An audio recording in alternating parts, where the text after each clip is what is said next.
I lost my leg because of fentanyl. And I know how deep in the trenches it can take us. So now I've dedicated my life to going around telling my story in hopes of using my pain for the purpose of lifting others out of the darkness before it's too late for them. That's what I've dedicated to full time. We'll get into my van out there in the parking lot. This is the first journey for my van we call the Heelmobile. It's built out as a full RV. That's my house on wheels. We named it the Heelmobile. The group that I started about 13 months ago, we call the Heal family. Heal is an acronym for help, empathize, accept, and love. And like I said, fentanyl took me into dark places I never even fathomed were possible. I went from being a soldier in the Army to a homeless IV addict. I mean, it's just, before you even realize that there is a problem, it has become so much of an overwhelmed strength in your life that it's beyond what you can fathom just by normalcy. There's nothing normal about it. For instance, me, I was a senior in high school when 9/11 happened. So I joined the Army. I go in, and since there was such a large influx of individuals pouring into the military all at one time, there were some safety precautions that were being overlooked. A harness failed, and I fell from about 15 foot and landed standing upright and snapped both my legs.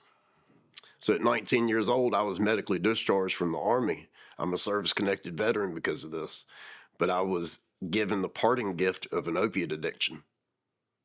For 7 years, I went to the doctor and got my prescriptions, thinking that when the doctor said, you need this, that I needed it, not realizing that the reason why it made me feel good was because I was getting intoxicated.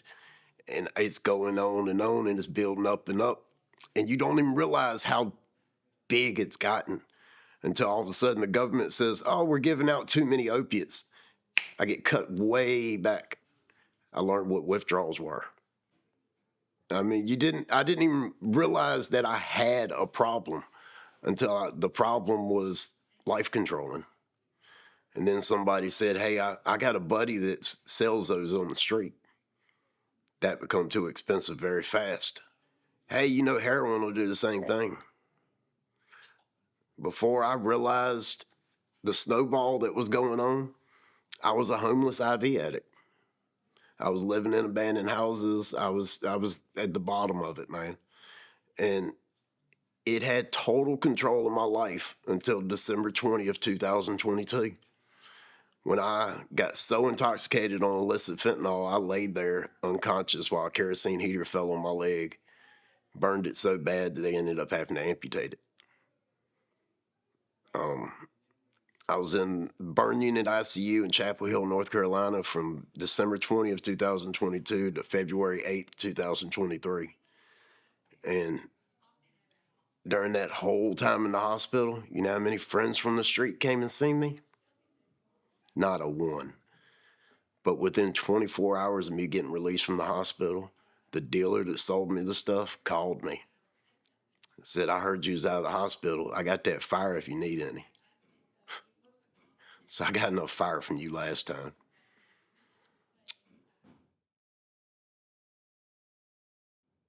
It got laid on my heart that true love, because what the streets show you is not true love. True love is what matters. And that's where the Heal family was born. I started watching, I was wheelchair bound for about 7 months.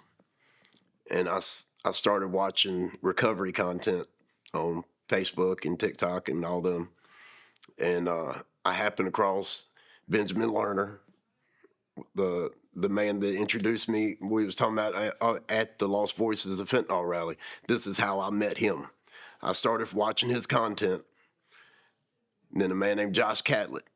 I contacted both of them, told them a little bit about my story, and they both invited me to come on with them and tell my story. So August 27th, 2023, I went on Josh Catlett's YouTube and told my story on there. 3 days later, I went on Benjamin Lerner's radio show. He hosts a radio show in Vermont called Clean Jams. I went on it 3 days later. And within a week, I had received over 5,000 messages of people reaching out, telling me that they had been inspired through this. They were having problems with that. And it clicked to me, this is what I'm supposed to be doing. So I started a community we call the Heal Family. I started sharing my story. We started going out and doing communal events.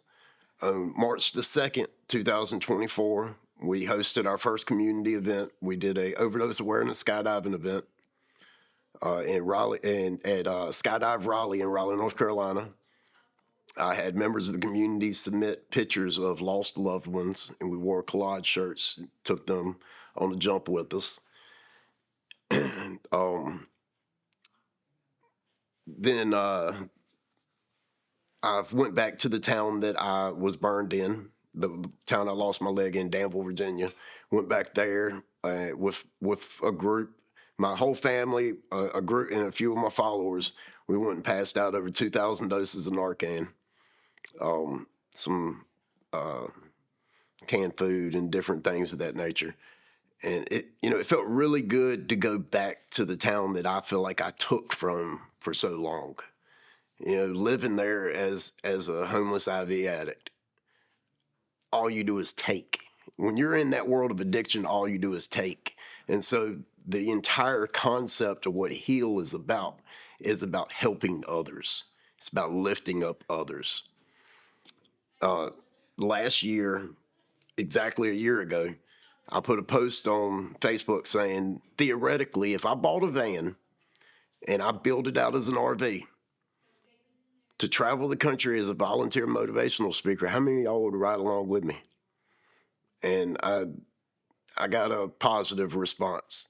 In May, I bought the van. It's a 1993 Ford E150, big high-top conversion van. And for the last 7 months, I stripped it down to bare metal and built. It's my home on wheels. It's the complete RV.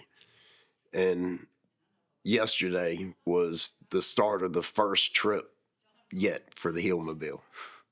It's finally on the road.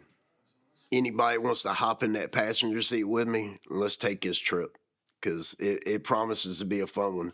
What I tell everybody is, if it's a town hall meeting, if it's a recovery center, if it's a book club, if it's something positive, to send me a message. And I want to travel the country as a volunteer motivational speaker, just going all over, just trying to tell the story of how dark it can get, to hopefully show them the beautiful light that could be at the end of the tunnel.